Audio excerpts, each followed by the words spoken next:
Selamat pagi sahabat rohani yang dikasihi Tuhan. Sebelum kita mendengarkan firman Tuhan di pagi hari ini, marilah kita berdoa.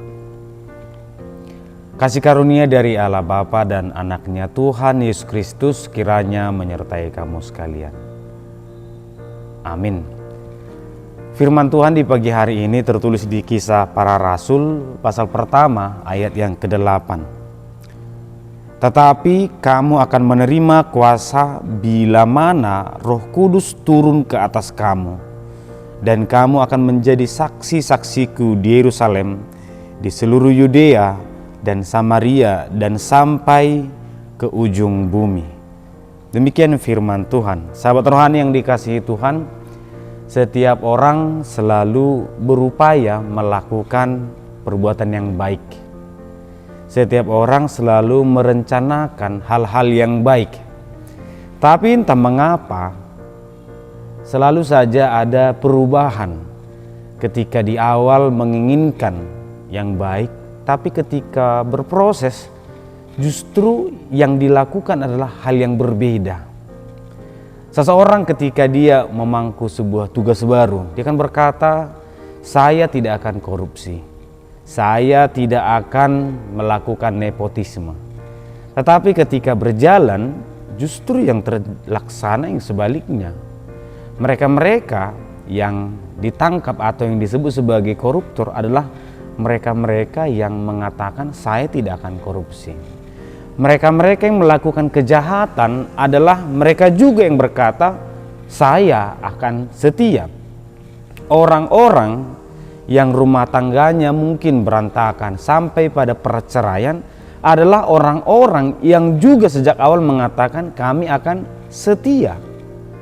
Di mana sebenarnya letak persoalan sehingga orang yang mengatakan aku mau berbuat baik, tapi justru yang dilakukan pada akhirnya adalah yang berbeda. Sahabat rohani yang dikasihi Tuhan, ada hal menarik yang mungkin jarang disadari orang tentang murid-murid Yesus. Mengapa pengutusan itu dilakukan di bagian akhir?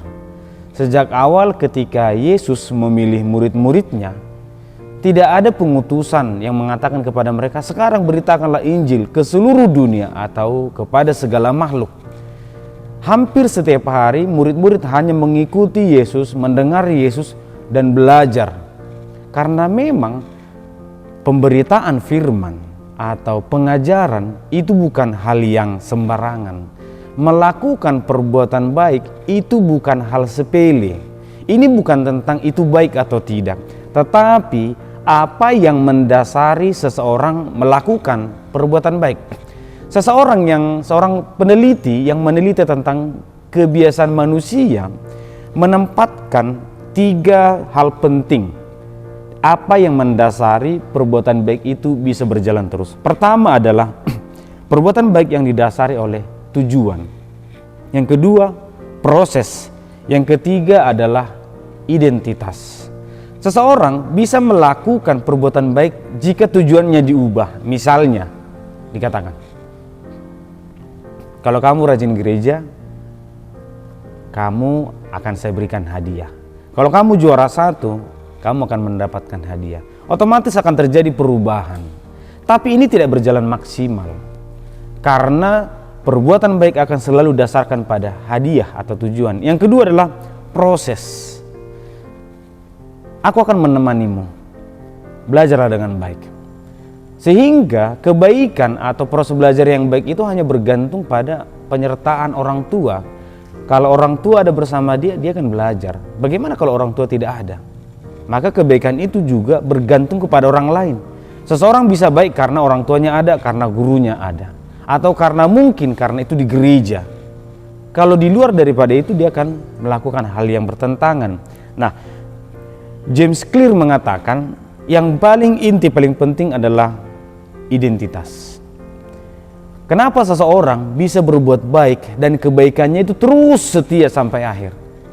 Karena kebaikan itu muncul atas kesadaran siapa aku sebenarnya. Aku ini adalah seorang Kristen. Aku ini adalah anak Tuhan. Aku ini sudah ditebus. Aku ini anak yang berharga. Maka sudah sepatutnya aku melakukan hal yang baik. Tidak sepatutnya lagi aku melakukan yang tidak baik. Tidak sepatutnya lagi aku melakukan karena mereka, tapi aku melakukan perbuatan baik karena aku anak Tuhan. Nah, demikianlah dalam Kisah Para Rasul pasal pertama ini sangat jelas dikatakan, menjadi saksiku dimanapun, di Yerusalem, di seluruh dunia, itu harus dimulai dengan Roh Tuhan berdiam di dalam diri. Tanpa Roh Tuhan, hati-hati, jangan-jangan itu bukan kebaikan. Jangan-jangan itu hanya manipulasi hidup. Kita berpura-pura baik untuk mengambil sesuatu. Setiap pemberitaan baik, setiap saksi Kristus, setiap pemberita firman harus dimulai dengan Roh Tuhan yang berdiam di dalam dirinya. Maka Roh itu yang bekerja, bukan kedagingannya, bukan pikirannya. Oleh karena itu sahabat rohani yang dikasihi Tuhan, jika ingin menjadi saksi Kristus, jika ingin memiliki pribadi yang baik seterusnya, pastikan Roh Tuhan sudah berdiam.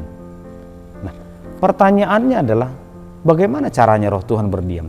Kita ingat di Kisah Para Rasul, ketika Roh Tuhan turun, tidak semua orang menerima Roh Tuhan. Ada orang yang justru hanya tertawa, mengejek mereka yang berdoa. Roh Tuhan hanya berdiam kepada mereka yang berkenan kepada Tuhan. Maka tugas manusia sejak awal adalah mempersiapkan diri agar menjadi orang yang berkenan kepada Tuhan. Maka Tuhan akan mengirim Roh-Nya, maka Roh-Nya akan bekerja, maka Roh-Nya akan berbuah, sehingga saya dan kita semua akan menjadi saksi Kristus dimanapun kita berada. Tahun ini saya yakin kita memiliki rancangan-rancangan yang baik.